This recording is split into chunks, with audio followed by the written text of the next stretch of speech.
Okay, so the Avengers series was a huge milestone for Marvel. No one can deny that they have just been pumping out dope ass movies with some of the sickest visual effects that I've just seen this decade, like hands down. What we're doing today, we're gonna be talking about the VFX, breaking it down, showing you every single thing that was done inside of Avengers. There's literally over 26,000 VFX shots in the entire series, yo. Today, we're just gonna be talking about the best, the most jaw-dropping, amazing VFX shots from the entire Avengers series.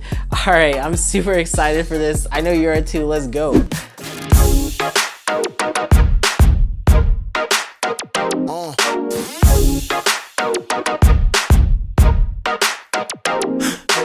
Okay, so let's quickly see if you know all of these different studios that work, because it wasn't just like one guy sitting in his room making all the VFX for Marvel movies. It was a whole collaboration with a bunch of studios. We're just gonna list them off. You know, it was Perception, Cinesight, Digital Domain, DNEG, Elstree Effects, I ran out of hands, Frame Store, Industrial Light, and Magic, otherwise ILM, Method Studios, Rise Visual Effects Studios, Scanline VFX, Lola Visual Effects, Territory Studios, and Weta all worked on the VFX for this movie. And that's just like honestly like the biggest names, because there's so many others that have just been involved throughout the years. So bam, this is like one of my all-time favorites.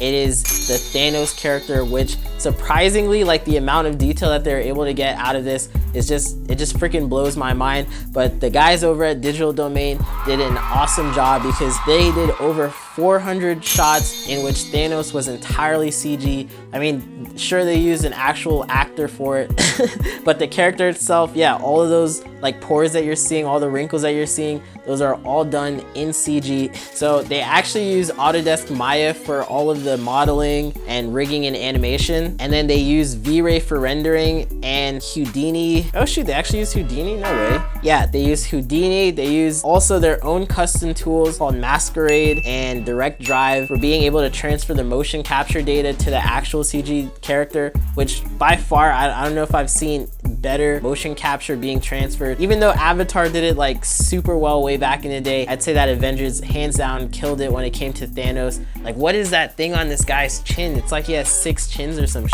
Yeah.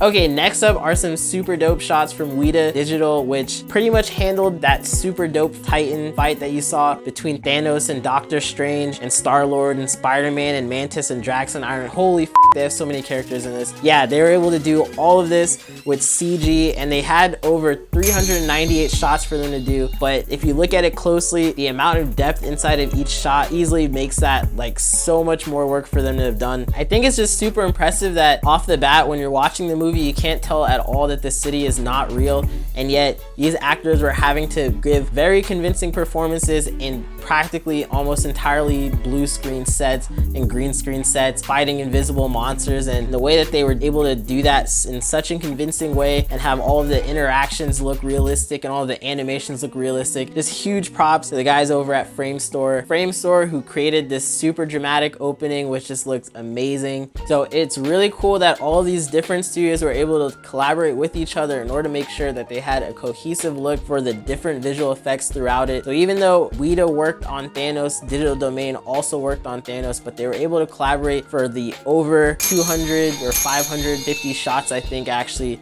of Thanos inside of the film. I literally look back at it, I cannot tell the difference between the two studios, because they were able to do that so seamlessly. From the lighting to the rendering, even to the different animations based on the CG capture data. It's really impressive to look at the before and afters, because it's such a drastic difference. You can really tell that Marvel heavily relied on CG in order to make sure that the Avengers movies packed as much punch as they could. One of my favorites too is from DNEG, who did over 496 shots in the movie Avengers Infinity War. So they are able to do a lot of the motion capture using a tool called a moven suit, which is basically a suit that an actor can wear, and it's going to be able to track all of their motion. And then they were able to bring that back into the software, touch it up, clean it up with the 3D models that they had, doing a little bit more animation and compositing, and they were able to create super convincing amazing results, in which I couldn't even tell that this wasn't originally just like a guy with makeup, but this was an entirely CG character, an entirely CG fight scene. You know, I could just go on and on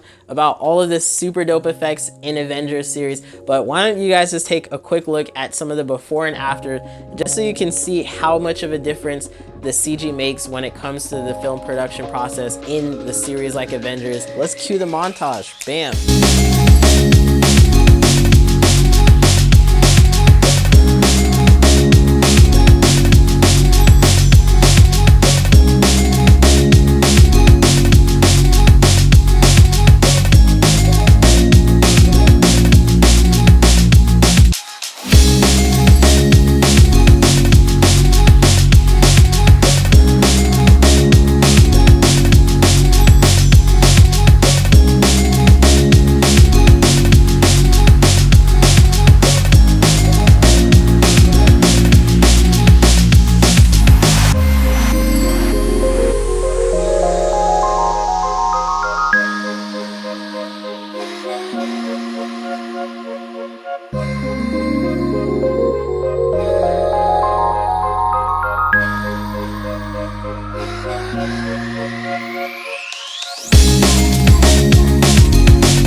Alright, so that was super dope. I love looking at those VFX, and I'm super excited to see where Marvel's gonna take it next. I want to know what you guys think. Is there anything else that I should check out that has super dope effects? Anything that I missed that you guys just think I should absolutely know about? Leave it down in the comments. I'd love to read it, and I'm sure others would too.